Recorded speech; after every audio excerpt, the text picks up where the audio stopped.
Hi, America. Are you ready for Dr. E?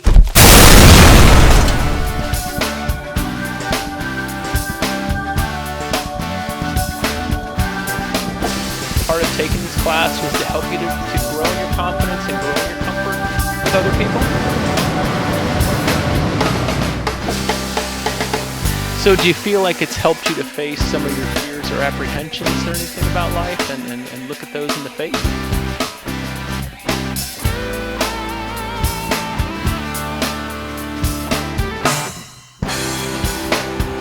Welcome to Off the Couch with Dr. E. Some people would say that all the world is a stage. I believe that all the world is therapy.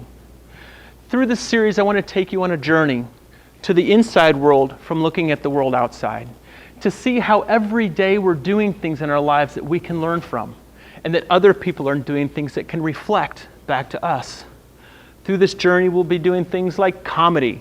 We'll see what people are doing, whether they're scuba diving or hang gliding, or even whether they're cooking or playing games with their kids. There's so many ways that we can learn about ourselves and the world if we're just willing to look. And it's those things that I want us to do together. Thanks for coming, and I'll look forward to seeing you along the way. They say that laughter is the best medicine. Laughter has been shown to boost immunity, decrease stress, improve mood, help diffuse conflict, and as many people will attest to, laughing themselves from sickness to health. The tragic irony is that we have heard the stories of so many comedians who, despite their ability to make so many laugh, were unable to escape their own demons. Why couldn't the humor that they shared with others become a tool for their own healing? Author, psychologist, media consultant, and hopefully now I can add comedian to that. You know what that all means is that I'm not only a doctor, but I play one on TV.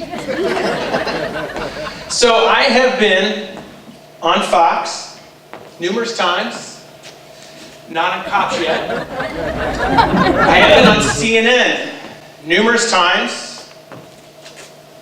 You know Anderson Cooper? Anyone? Yep. Yeah. You do? Yep. Can you let him know to return my call? The guy will not call me back. So for my first official episode of Off the Couch, I wanted to try my hand at stand-up comedy. I took a class at a local theater with 4 other brave souls. One of the biggest factors we all discussed, as with many professional comedians, was how scary it felt to try to be funny on command. I experienced firsthand the fears, the successes, and the silence. My class members took the class for various reasons: to overcome their fears, to feel more comfortable in front of people, to try something new, and one, to take a journey from the depths of depression into the light of humor. So let's take a look at where this journey takes us. Well, speaking of being nervous, a lot of times whenever I get nervous, I get kind of stressed out about it. Right now, kind of stressed out about this. But I have my own little rituals to relieve my stress, just like everybody else does. I go to the bathroom. Simon, why did you take this class? I've always, made people laugh, and I always figured, it made me feel good inside, made me happy and stuff. So I figured if I could make people happy, I'd like to keep on doing that. So I gave the class a shot and see how that went. Do you feel like this has helped you to feel more secure within yourself? Yeah, it's made me a little more confident about things, easier to get up in front of people. And I felt something on my face, and I reached up, and I was like, man, there's just tiger blood on me. This is pretty sweet. I was like, well, my forehead kind of hurts a little bit. Maybe there's a claw embedded in my forehead. So do you think that in some ways maybe part of taking this class was to help you to grow in your confidence and grow in your comfort with other people? Yeah, I would always be, really nervous in front of people, unless I was intoxicated slightly. Okay, so you felt like you needed to kind of alter your perception of reality. In other words, change the way you're feeling about you in some way so that you could feel more comfortable with other people? Yeah, slightly, to be more, to get rid of that little nervous edge that I'd always get in front of people. About 4 years ago, I took an online class in comedy. well, I was surprised too. But it was www.whydidthechickencrosstheroad.com. So how do you feel before you're going on now? Oh, very nervous. Yeah. Very nervous. Okay. But still confident. Right. So sometimes in life, though, we learn to kind of hide what we feel, and we think that we're supposed to look strong and powerful. And I think some of the things we have to learn is through these activities, we start to realize more and more that in a lot of ways we fooled ourselves.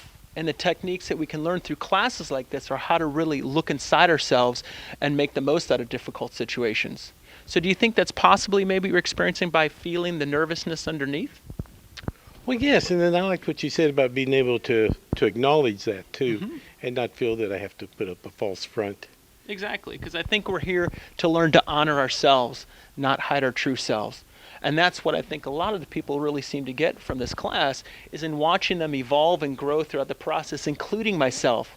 I've seen some of my shortcomings that I used to hide from, and I'm seeing how I can face them head on and feel more confident, not just at comedy, but at life. Dr. E, can I tell you, this class was a lifesaver. I'm a new mom, so to speak. I've got a 16-month-old, and I found myself dealing with some postpartum depression. It actually got bad enough to be considered postpartum psychosis. Really? So I thought I would take some of the voices I was hearing and the material they were giving me and use it to my advantage. See, I say that because I've been in a lot of hostile situations, even a lot of hostile places, some would say. Yeah, people, they haven't always been comfortable with my presence, you know what I mean? And I could tell. Like the shirt I painted for my boss's newborn. It said, "I've got sexy elbows." Which he did. But for some reason, my breast invitation was mysteriously lost. Hey, it's Dr. E here, and we finished our performance, and we're backstage with Jennifer Joy, and right now the gloves are coming off. We're going to talk a little bit about what brought Jennifer this place and how she really overcame some adversity in her life and used this process of comedy for therapy for herself and for her family. So when did you feel like you started to lose yourself? Probably within the first 2 months of having him home. And the hospitals do warn against the signs for postpartum. But I was really afraid to try what everyone else was suggesting with the medication. That's not a big thing for me. So I started trying to find out how I could become the old me. It really is. So on behalf of my husband, I want to say thank you. You guys are either really forgiving people or real naive. Dr. E, there is no going back to the old me. I've been through too much. Most women who struggle with postpartum depression, that's their biggest concern. How do I get back to the woman I was before? Right. But there's no way to get back to that person. I've got to show other women that they too can have this victory, that they too can overcome postpartum depression with or without drugs, whatever their choice may be. But it has to be an action. It was a relief to my husband to come home and see a smile on my face. He felt a lot safer. And my wife looks at me, looks at my daughter, looks back at me and says, "And the tree was happy." Thank you for listening today. All I ask is that you love a lot, laugh often, and live your life to the fullest. Thank you. I found this experience to have been an enjoyable challenge that stretched me further than I'd been before. While I feel comfortable in front of people, trying to be funny when people are demanding humor brings more stress than almost anything I've done. The lesson? While feedback from others is important in guiding our behaviors, we can't become dependent on others solely to determine our worth and value. I feel stronger and more confident as a result of this experience and look forward to the opportunity to do a few open mic nights.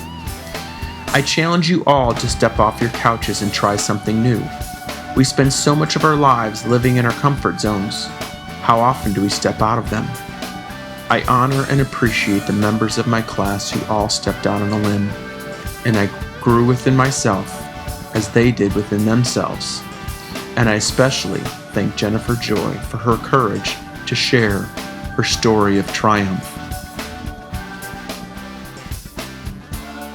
For so long, I felt like a victim, and now I feel like a victor.